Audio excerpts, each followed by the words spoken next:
So living under Jim Crow, that's the segregation laws that prevented African Americans from voting.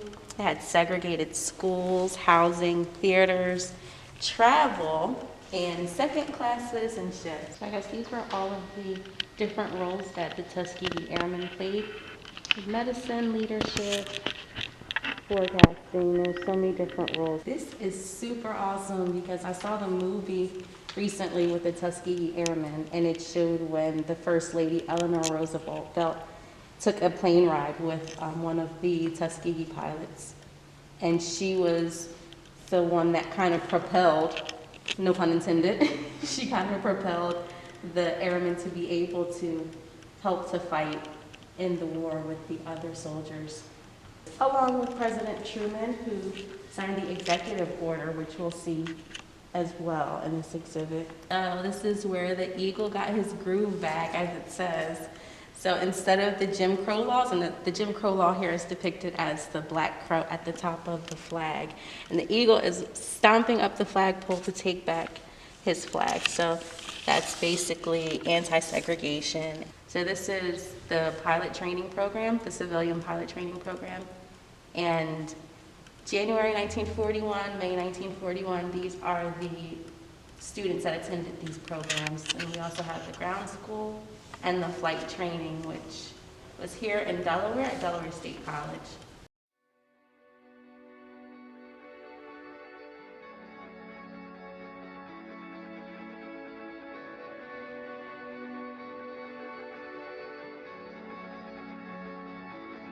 Then we had a Congressional Gold Medal ceremony that was at the United States Capitol, the Rotunda. That was March 29th, 2007.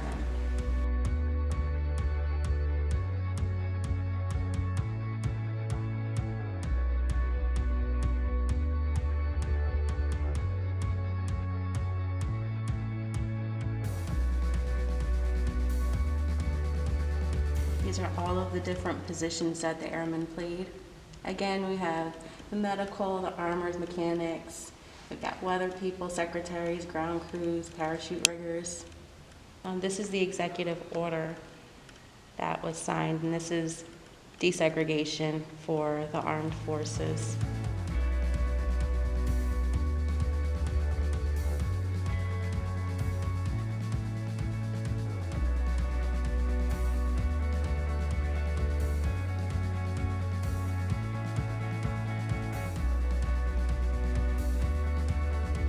They called them the Red Tails because the backs of their airplanes were painted red. So that's how you could detect them in the skies. You'd see the back of the red plane. Former Air Force officer, this is Mr. Reuben Salters. And this gives some information on Mr. Salters' past and his affiliation with the military.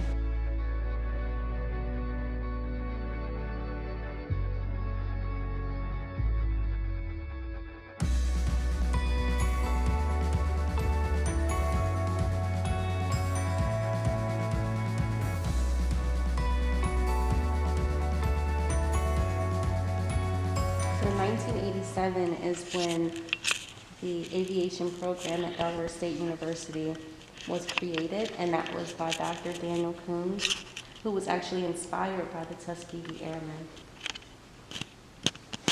So the Tuskegee Airmen gave the gift that kept on giving. They inspired people for years and years to come. In 1941, the American military didn't even want the Tuskegee Airmen to fly at all.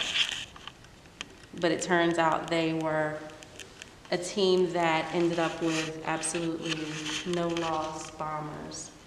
So by 1945, that kind of changed around a bit. Only the Nazis were the only ones that did not want them to participate because they were too good. Here we have Sisters of the Skies, professional black women pilots. General Charles McGee, he was a Tuskegee Airman, and he was a fighter pilot who fought in World War II, Korea, and Vietnam.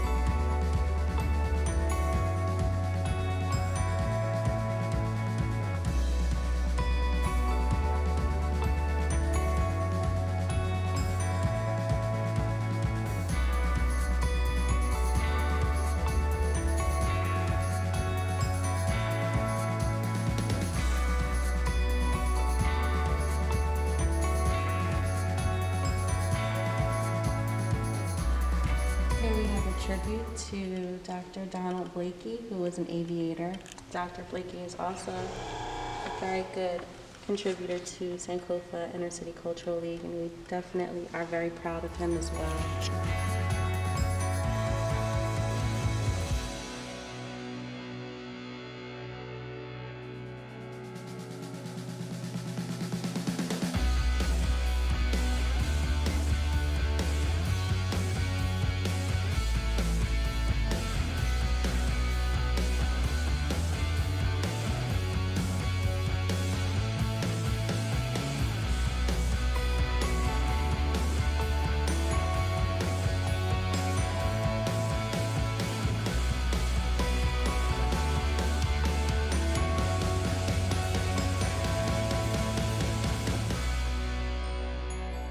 We are really proud to have had the opportunity to reveal to you the lives, the contributions of the Tuskegee Airmen generally, and those Delawareans that participated in the Tuskegee Airmen program also. We think that their contributions to our freedoms are extremely important, and we are very pleased to have had the opportunity to reveal those members of the Tuskegee Airmen who are not pilots but are support people. In every endeavor in our lives, we have to have people who are support people. And so we want to say thank you to our audience, wherever you may be, for tuning in and taking a bit of history into your conscious and spread it around to everyone. Thank you again for being on board.